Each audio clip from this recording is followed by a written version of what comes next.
Bismillahirrahmanirrahim. Assalamualaikum warahmatullahi wabarakatuh. Pemirsa MTA TV dimanapun Anda berada, alhamdulillahirrahmanirrahim.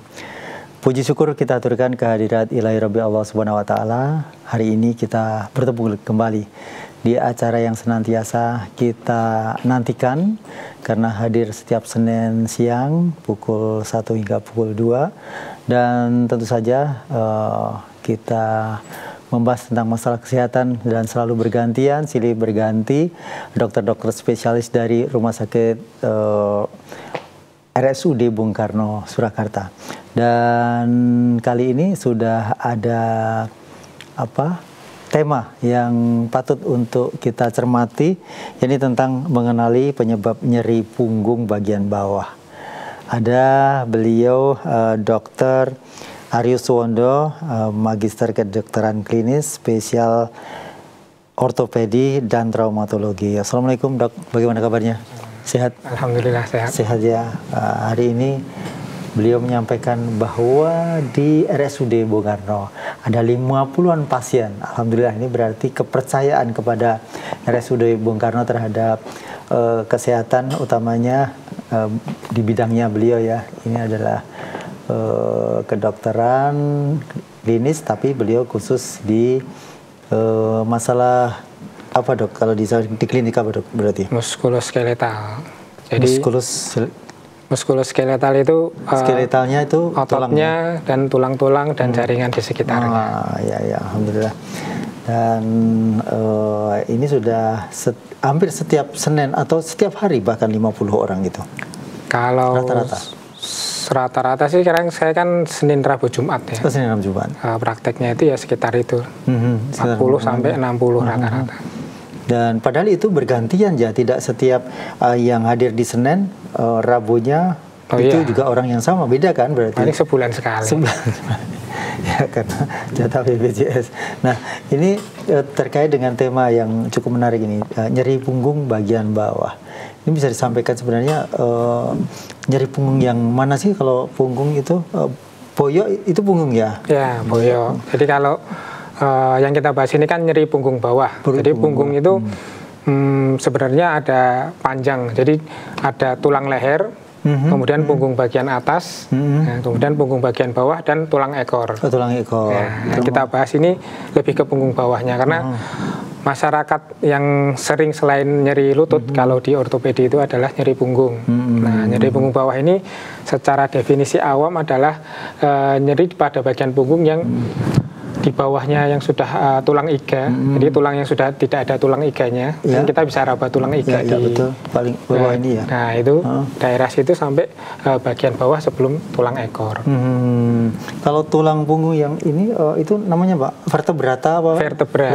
Jadi vertebra itu ada dari atas sampai bawah, ada cervical itu leher, torakal itu bagian dada, kemudian lumbal itu yang bagian bawah tadi, kemudian sacrococcygis itu yang tulang ekor. Nah, terkait nyeri punggung ini sebenarnya faktor-faktor penyebab nyeri punggung apa dok? Jadi penyebab nyeri punggung ini banyak, tergantung dari penyebab-penyebabnya. Jadi kita harus tahu dulu sebenarnya struktur anatomi atau bagian dari punggung ini apa saja.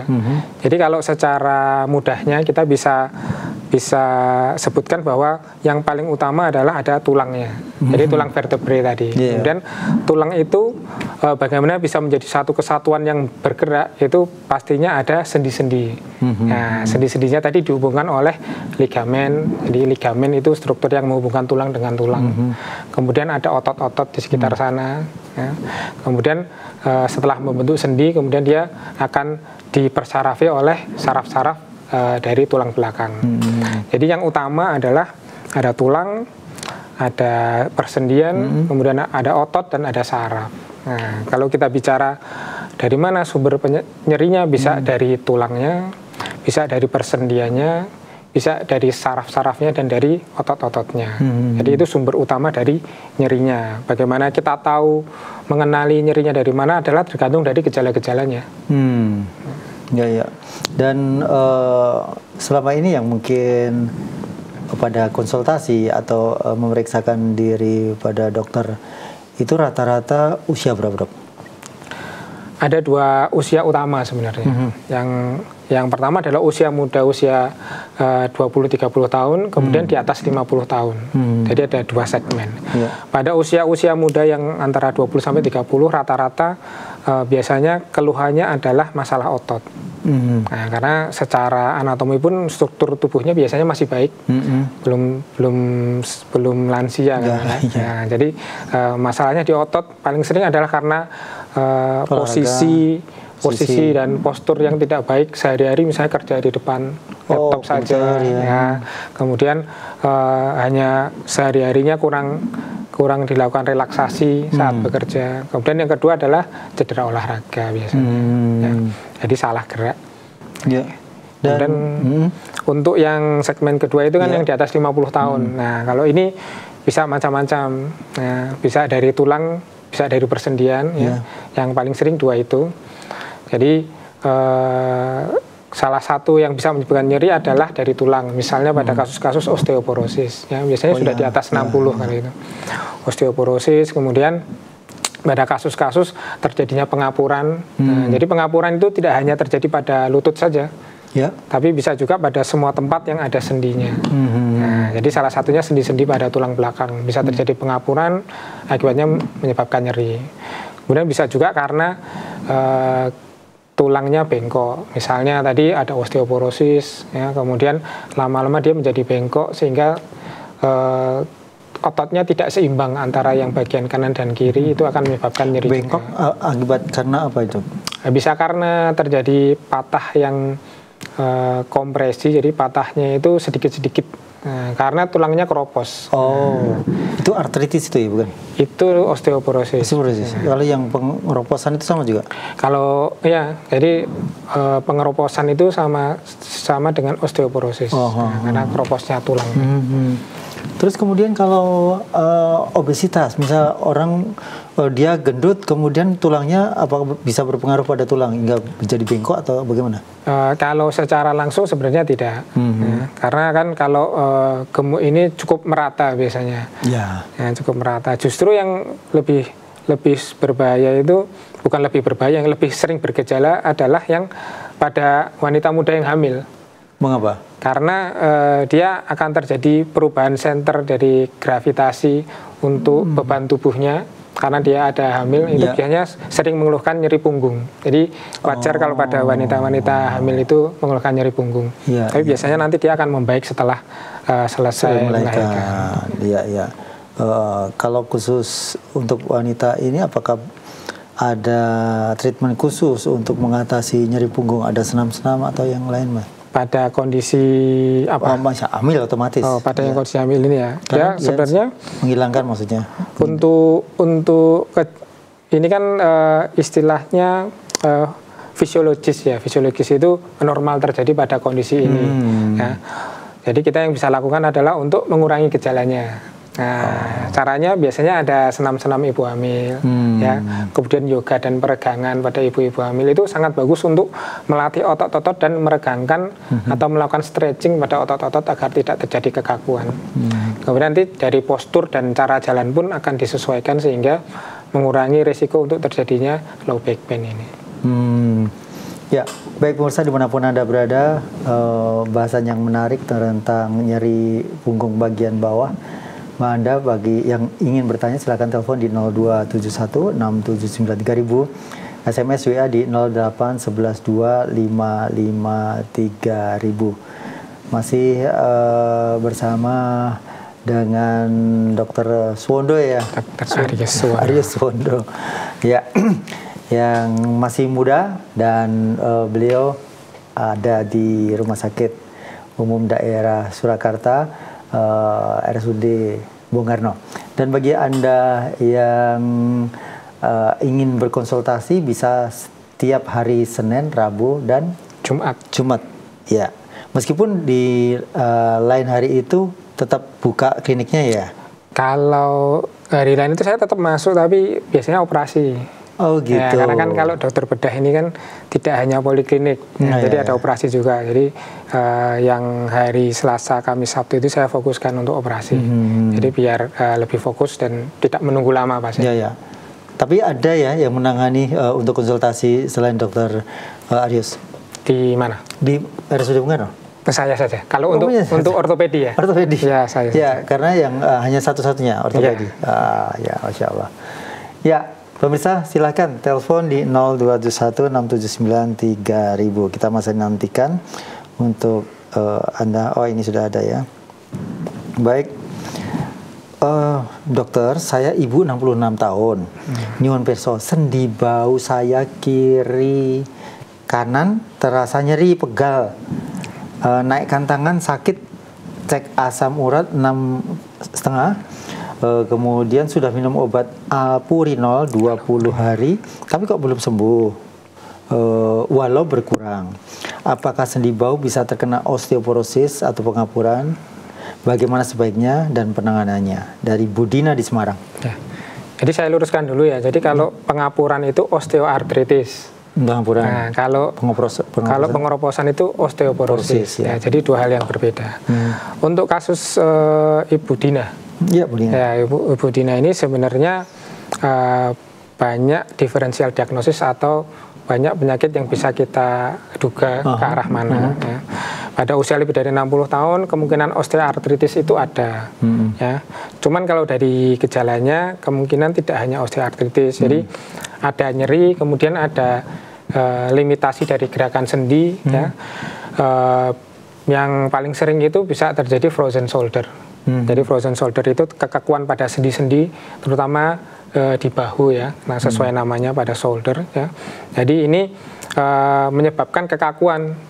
Nah, akibatnya limitasi dari gerakan sehingga mengganggu kehidupan sehari-hari. Untuk terapinya seperti apa? Ada banyak modalitas terapi. Nanti misalnya periksa itu bisa konsultasi, nanti saya kasih tahu pilihan-pilihannya. Ya, bisa dengan pengobatan, bisa dengan fisioterapi, kemudian bisa ditambahkan dengan injeksi, ya, atau suntik untuk membantu.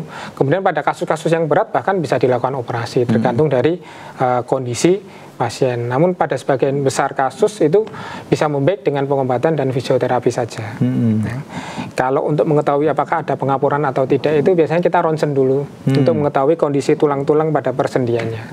Oh, ronsen itu bisa mengetahui ya bahwa itu ada pengeroposan atau pengapuran? Ya, bisa kita lihat. Karena kan dari ronsen kita bisa melihat kondisi tulang dari pasien. Tidak dari lab ya berarti ya? Tidak perlu dari lab ya?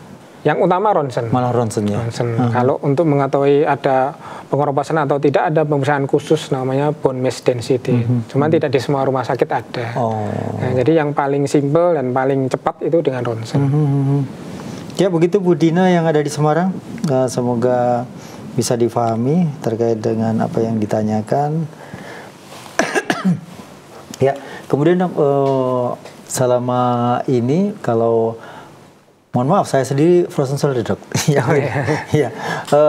itu sebenarnya kalau frozen shoulder sendiri apa penyebabnya? Penyebab pastinya itu kita tidak bisa bilang hanya satu faktor ya. Jadi multifaktorial. Terutama apabila kita ada risiko-risiko penyakit pada jaringan lunak. Jadi jaringan lunak itu yang bisa menyebabkan kerusakan pada jaringan lunak. Misalnya ada paling sering itu gula atau diabetes mellitus ya.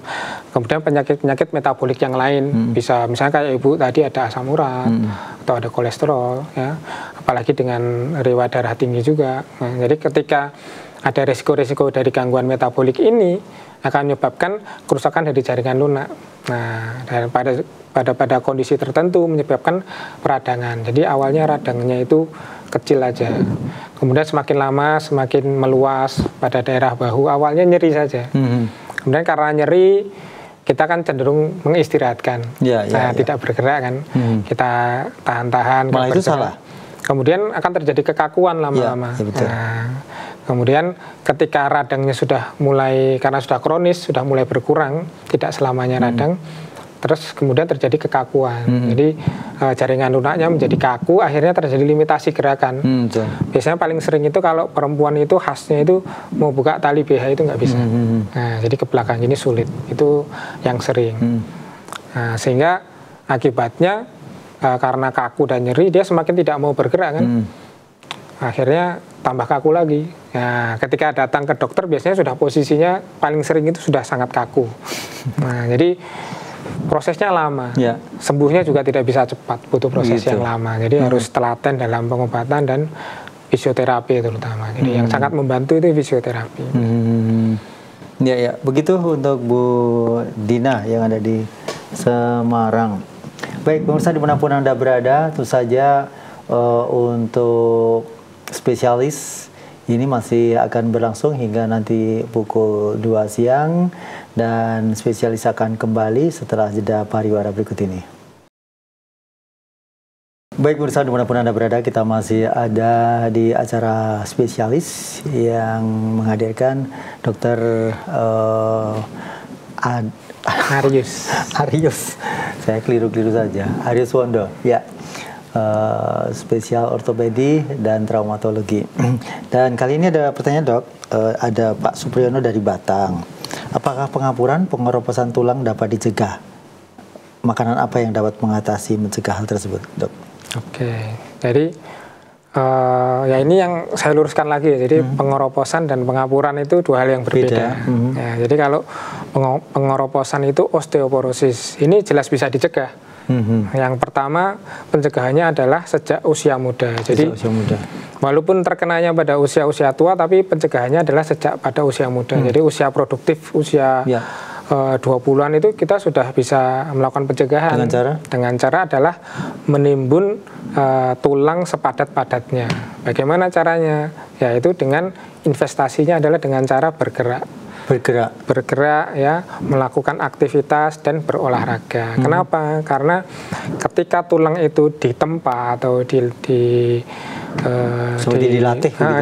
dengan aktivitas fisik yang cukup berat dengan olahraga, itu dia akan semakin padat. Jadi kalsium, kemudian mineral-mineral tulang itu akan tertimbun ke tulang karena sesuai kebutuhan. Jadi padat ya. Padat. Jadi ketika kebutuhannya butuh kekuatan, dia akan otomatis tubuh akan memadatkan tulang kita. Nah, tulang kita yang sudah padat itulah yang akan menjadi cadangan tulang kita di hari tua. Nah, jadi ketika tulang kita waktu muda saja tidak padat, nah, akan cepat terjadi pengeroposan pada saat kita memasuki usia-usia senja. Jadi terlambat kalau sudah tua baru dia suka jalan-jalan misalnya. Sebenarnya cukup terlambat, tapi lebih baik daripada tidak sama sekali. Nah, karena dengan kita melakukan aktivitas, otomatis dia akan respon tubuh akan mencoba untuk memadatkan tulang kembali. Kalau saya dulu juga pernah masuk begitu. Kalau muda sebaiknya banyak minum susu, benar nggak? Susu ini harus kita garis bawahi ya. Jadi sebenarnya apa sih yang dibutuhkan tulang itu? Yang dibutuhkan yang utama itu kan secara umum mineralnya adalah mineral-mineral kalsium terutama. Ya. Kalsium salah satunya bisa didapatkan dari dari susu. Kemudian bisa juga dari yang lain, dari ikan teri aja ada. Ya, kemudian dari produk-produk yang lain ada. Kalau produk susu itu kita bisa baca kandungannya berapa, kalsiumnya berapa. Kemudian ada vitamin D atau tidak. Ya. Yang harus hati-hati kalau kita minum susu itu jangan minum susu kemasan yang banyak gulanya. Susu murni itu? Ya, susu murni bagus. Ya. Karena kalau kita minum susu kemasan hanya mikirkan nanti biar tulang bagus, tiba-tiba sakit gula nanti, diabetes ya. Jadi yang paling tidak bagus dari susu kemasan itu kan adalah kadar gulanya. Jadi harus hati-hati. Kemudian kalau untuk kondisi-kondisi tulang itu salah satu yang paling penting adalah kebutuhan vitamin D. Vitamin D. Jadi vitamin D itu yang membantu nanti untuk memasukkan mineral-mineral yang dibutuhkan ke dalam tulang. Ada yang menyampaikan sinar mentari pagi itu? Nah, itu salah satunya. Jadi seperti DD. Nah, itu bagus untuk mengaktifkan vitamin D yang ada di kulit. Nah, jadi ketika vitamin D itu aktif, maka terjadi metabolisme untuk penguatan tulang akan terjadi. Nah, jadi jangan hanya mengkonsumsi kalsium saja, nah, tapi terkena sinar matahari pun juga bagus ya. Aktivitas fisik ini tidak harus. Dan jam, ada yang bertanya jam-jamnya itu berpengaruh juga? Jam-jamnya paling bagus itu sebenarnya ini ya, ada banyak mazhab ya, jadi ada banyak pendapat. Tapi paling tidak itu di jam-jam pada pagi hari antara jam 6 sampai jam 10 itu. Di rentang waktu itu adalah yang terkena sinar matahari itu tidak akan menyakiti kita. Karena kan kalau pada jam 12 siang itu kan sudah menyakitkan sinar mataharinya. Betul. Tapi sebenarnya apapun waktunya ketika terkena sinar matahari itu sebenarnya bagus. Bagus ya. Nah, cuman kan ada plus minusnya. Jadi misalnya kita jadi bilang jadi gosong kulitnya. Kemudian ada risiko terkena kanker kulit kan ada. Betul. Nah, makanya tidak bagus pada sinar matahari yang pada jam-jam 12 siang itu tidak bagus ya.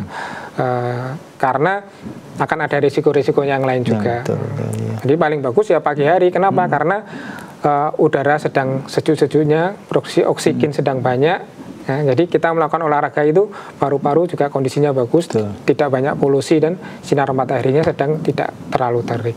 Ya.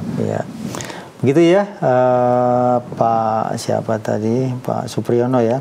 Kemudian ini dari Vica di Pasar Kliwon. Oh, deket ini. Izin bertanya untuk Dr. Aryo, saya sering gym dan olahraga angkat beban. Lalu setelah olahraga biar enak saya sering punggungnya diinjak-injak oleh anak saya. Apakah berbahaya? Lalu tipsnya dong, supaya tidak nyeri punggung bawah ketika kita latihan angkat beban. Ya, jadi latihan angkat beban itu cukup berisiko ya sebenarnya. Karena apa? Karena kita harus bisa mengukur kekuatan diri. Ya. Jangan ego lifting. Ego lifting itu memaksakan ketika tubuh tidak kuat. Nah, jadi gym itu cukup bagus sebenarnya untuk olahraga ya. Tapi tergantung usia. Ya. Pada usia-usia yang kita sudah mulai senja, paling bagus itu olahraga itu yang aerobik. Jadi aerobik itu kardiovaskular ya. Jantung itu berarti ya? Jantung ya. Angkat beban sebenarnya bagus untuk memperkuat tadi tulang dan otot-otot kita. Nah, caranya gimana biar tidak menyebabkan nyeri? Yang pertama, posturnya dan tekniknya harus benar. Ya. Kalau untuk teknik ya memang harus banyak membaca dan mungkin butuh trainer pada awal. Jadi butuh trainer oleh gym yang pada awal dia akan memberitahukan teknik-teknik yang cara mengangkat yang benar. Karena jika cara mengangkat tekniknya itu salah, pertama menyebabkan cedera. Paling sering cedera otot. Yang lebih berbahaya lagi kalau di punggung bisa terjadi hernia. Hernia pada saraf. Jadi hernia nucleus pulposus atau HNP. Hernia itu burut ketedun, betul? Beda. Ini hernianya pada tulang belakang. Jadi akan terjadi karena peningkatan tekanan, kemudian diskus atau bantalan pada sendi di tulang belakang itu akan rusak. Nah, kemudian dia akan menyebabkan herniasi atau dorongan yang menekan saraf-saraf. Wah, itu sakitnya minta ampun. Nah, jadi harus hati-hati karena olahraga itu bagus, tapi jika dilakukan dengan cara yang salah, hasilnya bisa tidak bagus. Ya, jadi teknik harus benar. Kemudian beban yang diangkat juga harus sesuai dengan kemampuan. Jika kita mau menambah itu harus gradual. Jadi ketika kita sudah mampu dan biasa dengan beban yang sekarang, baru kita tambah sedikit lagi. Jadi kalau kita terlalu memaksakan diri, risiko cederanya sangat tinggi, terutama cedera otot. Ya. Kemudian kenapa kita ingin diinjak-injak setelah olahraga itu karena ototnya pasti tegang semua. Jadi wajar. Otot tegang itu memang paling nyaman itu ketika banyak asam laktat yang ada di sana. Itu. Tapi boleh nggak itu? Sebenarnya itu prinsipnya massage saja. Jadi dilakukan pijatan itu asam laktat akan menyebar sehingga menyebabkan nyaman. Selama yang menginjak itu anaknya yang bebannya tidak terlalu besar sih, ya enggak apa-apa sebenarnya. Iya. Kalau ini, mohon maaf, saya melihat foto ini ternyata ibu bisa Yati. Dan anaknya ini masih kecil banget. Tapi kenapa bisa injak-injak ya? Sepertinya ini masih baru belajar jalan sebenarnya. Ya, tapi nggak apa-apa ya sebenarnya. Itu kan prinsipnya itu sebenarnya massage tadi. Massage saja. Ya. Baik. Kemudian pertanyaan berikutnya, kita masih nantikan bagi Anda yang ingin bertanya melalui telepon 02716793.000 ya. Kemudian pertanyaan berikutnya ada Aini dari Berbah Jogja ini. Tetangga ini mungkin kan sama dokter. Mau tanya sama dokter, kalau ada sakit LBP. Pengobatannya selain olahraga renang, apa boleh pijat kretek, Dok? Pijat kretek ini sulit ya kalau kita lihat, karena dia mirip seperti apa ya, akupuntur. Akupuntur itu ketika dia sudah yang tersertifikasi dan yang benar-benar terlatih bisa akupuntur, itu sangat baik. Ya, bisa mengurangi nyeri, kemudian bisa digunakan sebagai tambahan saat fisioterapi. Ya. Nah, kalau kretek ini kan kita belum tahu, mana yang profesional, mana yang tidak. Betul. Jadi ketika kita tidak tahu yang melakukan ini apakah tersertifikasi benar-benar atau tidak, itu yang menjadi berbahaya. Ya. Terutama dilakukan di tulang belakang, karena tulang belakang itu banyak sekali saraf dan otot-otot. Nah, apalagi otot-otot dan saraf yang ada di leher. Ya, kan yang sering itu kan ada leher dikretek-kretek. Ya. Itu sangat berbahaya kalau dilakukan oleh orang yang tidak tahu ilmunya. Karena apa? Karena ketika terkena otot-otot saraf, wah itu langsung bisa lumpuh dan bisa meninggal. Apalagi jika yang terkena adalah otot-otot dan saraf-saraf yang ke pernafasan. Karena kita jadi tidak bisa bernafas. Nah, itu banyak kejadian oleh tukang potong rambut itu. Nah, kalau melakukan kretek-kretek salah itu, nah itu bisa sampai meninggal. Ada kejadian. Ya, begitu ya untuk Ibu Aini dari Berbah, Yogyakarta. Kita buka untuk telepon. Halo, Assalamualaikum warahmatullahi wabarakatuh. Halo, Assalamualaikum. Waalaikumsalam warahmatullahi wabarakatuh. Ya, silakan Bu Sri ya. Bu Sri Pacitan, silakan. Assalamualaikum warahmatullahi wabarakatuh, Dok. Ya, waalaikumsalam. Begini, Dok, yang saya tanyakan itu tulang belakang saya di bawah itu sering pegel, sakit begitu. Tapi kalau saya oles-oles balsam begitu sembuh. Nah, yang seperti itu gimana, Dok? Mohon solusinya, dan atas solusinya terima kasih. Usia 58 tahun. Aktivitasnya apa, Bu, sehari-hari? Biasa ibu rumah tangga saja, saya hanya di rumah masak, ngaji, udah itu aja, nggak pernah aktivitas apa-apa. Kalau pagi habis subuh jalan-jalan. Ya. Oke. Baik, terima kasih Bu. Ya, terima kasih. Assalamualaikum warahmatullahi wabarakatuh.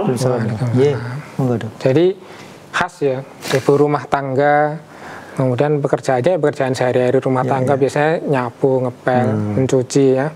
Kemudian nyeri punggung bawah, ini biasanya lebih ke gangguannya di ototnya saja, karena dia cukup superficial. Kemudian dengan pengobatan yang superficial dia juga lebih akhirnya nyaman ya. Kalau dia pada tulang-tulangnya biasanya tidak bisa hanya dengan pengobatan superficial seperti itu. Jadi ini biasanya pada otot-ototnya saja. Jadi otot-ototnya tegang dan kaku karena pertama biasanya karena kondisi saat melakukan aktivitasnya. Jadi misalnya nyapu, posisinya membungkuk seperti ini. Kemudian dia mencuci, posisinya membungkuk. Ya. Kemudian saat dia melakukan aktivitas-aktivitas yang lain yang kondisi tubuhnya itu tidak ergonomis. Nah, jadi melakukan aktivitas itu harus ergonomis. Jadi posisi tulang belakang itu sebaiknya tidak membungkuk, ya, dalam posisi tegak. Nah, kemudian kalau kita mau mengambil barang di bawah pun, misalnya mengangkat beban berat itu tidak bagus kita melakukan langsung dengan membungkuk. Jadi kita jongkok, kakinya yang ditekuk, kita ambil barang baru kemudian kita berdiri. Jadi posisi punggungnya tetap lurus dalam posisi yang ergonomis. Itu yang pertama. Kemudian yang kedua, ketika sudah terjadi kekakuan otot seperti ini, paling bagus adalah stretching. Nah, jadi bisa, sekarang kan sudah zaman teknologi nih. Tinggal searching aja di YouTube cara-cara stretching pada otot punggung. Nah, itu nanti keluar semua itu gerakan-gerakannya, bisa dicontoh. Peregangan ya. Peregangan bisa dilakukan sehari-hari oleh sendiri. Jadi misalnya kita duduk lama nih, 2 jam di depan laptop, ya setelah 2 jam sebaiknya kita stretching. Jadi untuk mengurangi kekakuan pada otot-otot di punggung. Karena kalau sudah terlanjur lama, itu nanti akan kaku sekali. Nanti kalau di ronsen itu kelihatan tulangnya lurus sekali. Ya, kalau sudah seperti itu butuh fisioterapi dan lain-lain. Tidak bisa hanya dengan stretching mandiri. Kemudian untuk melatih otot-otot punggung ini ya paling bagus tadi berenang memang. Nah, jadi kalau berenang itu olahraga salah satu yang paling bagus. Ya. Begitu Ibu Sri yang ada di Pacitan. Jadi kalaupun menyapu di halaman pakai sapu lidi, sapunya sudah mulai pendek, itu ditambah ini garan itu apa ya Pak? Iya, itu ada pegangan gagang. Ada pegangan gagangnya gitu ya. Jadi nanti Ibu nggak perlu jongkok-jongkok atau bungkuk-bungkuk gitu ya. Baik, kemudian ini dari Pak Jasman di Semarang. Saya tidak bisa jalan kurang lebih 10 tahun. Masalahnya adalah tulang pinggang kaku. Tulangnya yang harus bengkok ke depan itu malah ketarik ke belakang dan tidak bisa kembali. Itu syarafnya yang terjepit atau bantalannya sendi pecah. Wah, ini diperiksakan ini misalnya. Silakan nih. Ini kalau sudah 10 tahun. 10 tahun. Kalau sudah, saya tidak tahu ya Bapak, ini sudah masih aktif berjalan atau 10 tahun ini sama sekali tidak berjalan. Betul. Ya. Cuman tidak bisa jalan nih kurang lebih. Kalau gangguannya pada tulang belakang, ya. Jadi kalau tidak bisa jalan kan bisa gangguannya pada sendi-sendi pada paha atau lutut, ya. Bisa juga pada tulang belakang. Kalau pada tulang belakang biasanya berhubungan dengan saraf. Ya. Ini adalah salah satu tanda bahaya. Jadi nyeri punggung bawah itu sering terjadi dan banyak kejadian itu hanya masalah otot. Nah, jadi tidak berbahaya. Namun salah satu tanda bahayanya adalah gangguan neurologis atau gangguan pada persarafan. Jadi jika ada usia sudah di atas 50 tahun, kemudian ada gangguan persarafan, ya, contohnya gejalanya adalah kesemutan seperti tersetrum biasanya itu pada kedua kaki atau kebas-kebas. Kemudian kalau pada gerakan yang paling bisa dirasakan adalah kelemahan pada anggota gerak bawah. Jadi lemah dan sampai tidak bisa berjalan. Jadi kalau sudah ada kasus seperti ini berarti ada jepitan pada saraf. Jepitan pada saraf ini bisa terjadi karena pengapuran, bisa terjadi karena ada patahan tulang, patah bisa karena jatuh, bisa karena osteoporosis. Ya. Kemudian bisa juga terjadi karena bantalan yang sudah rusak tadi, misalnya bantalannya rusak, kemudian tulangnya bergeser atau namanya spondylolistesis. Nah, pergeseran tulang belakang ini bisa menyebabkan jepitan pada saraf yang akhirnya menyebabkan gejala-gejala yang tadi saya sebutkan. Nah, dengan kondisi seperti ini sudah harus periksa ke dokter. Nah, jadi nanti akan diperiksa, dievaluasi dari awal gejalanya seperti apa, kemudian dilakukan pemeriksaan fisik. Kemudian dilakukan ronsen, bila perlu nanti dilakukan MRI. Jadi MRI ini untuk bisa melihat kondisi persarafannya. Nah, karena pada kondisi seperti ini kemungkinan besar butuh dilakukan operasi ya, untuk mengembalikan posisi tulangnya sehingga nanti sarafnya tidak terjepit lagi. Ya. Begitu ya. Baik, kita langsung buka. Ini masih ada waktu yang sempit nih. Ini dari Ibu Yatmi di Semin Gunung Kidul. Umur saya 55 tahun dok, lutut kalau ditekuk sering kaku. Itu bagaimana dok dari Bu Yatmi Semin? Ya, jadi ini sudah gejala awal dari osteoartritis ya, atau pengapuran. Jadi biasanya kakunya itu terutama setelah istirahat lama, jadi tidak dalam satu posisi yang tidak digerakkan lama atau bangun tidur. Nah, jadi dia kaku saat pagi hari misalnya, tapi biasanya kurang dari 30 menit dia sudah membaik. Ketika digunakan oleh aktivitas dia kakunya akan menghilang, cuman nanti biasanya di akhir hari terasa sedikit nyeri ya. Pada usia 55 tahun ini kan belum terlalu lansia ya, jadi masih di bawah 60 ini. Kalau dibiarkan terus-menerus nanti bisa menjadi berat. Nah, mumpung masih awal, jika ada obesitas atau gemuk harus diturunkan ya. Karena kalau bebannya berat otomatis lututnya bebannya akan berat. Kemudian aktivitas fisik jangan yang membebani lutut ya. Kalau bisa olahraga yang baik untuk lutut itu dengan bersepeda. Ya. Jadi ada gerakan, cairan sendi akan mengisi ke tulang-tulang rawan yang ada di sendi, tapi tidak ada tekanan yang merusak sendinya. Jadi kalau misalnya ada obesitas harus diturunkan dengan diet dan olahraga. Nah, olahraganya paling bagus sepedaan. Tuh, jangan lari dulu ya, kan sekarang pada suka lari nih. Kalau masih obesitas jangan lari dulu. Ya, kebetulan ibu saya juga bermasalah dengan lututnya begitu. Tapi sesekali itu dia disuntik begitu, kemudian normal kembali. Nah, itu sebenarnya seperti pelumas atau bagaimana, Dok? Yang seperti itu, Dok. Jadi suntik ini macam-macam yang bisa disuntikkan. Kan bisa anti nyeri, bisa anti radang, kemudian bisa cairan-cairan sendi. Ya, kalau cairan-cairan sendi ini yang kita sebut biasanya pelumas. Jadi kan seperti mesin itu butuh oli. Ya, begitupun sendi-sendi ini ketika sudah memasuki usia semakin senja, dia produksi cairan sendinya itu semakin berkurang. Padahal cairan sendi ini sangat penting untuk melakukan gerakan-gerakan ya. Jadi untuk melakukan gerakan dia butuh tulang yang kuat, yang sehat, kemudian dilapisi tulang rawan pada lutut itu, kemudian ada bantalan sendinya, kemudian ada cairan sendinya. Nah, sehingga terjadi gerakan yang smooth dan tidak nyeri. Nah, ketika ada yang terganggu, misalnya bantalannya rusak, cairannya berkurang, atau tulang rawannya rusak, maka akan terjadi gangguan gerakan dan nyeri. Nah, sehingga salah satu caranya adalah pemberian cairan sendi tadi.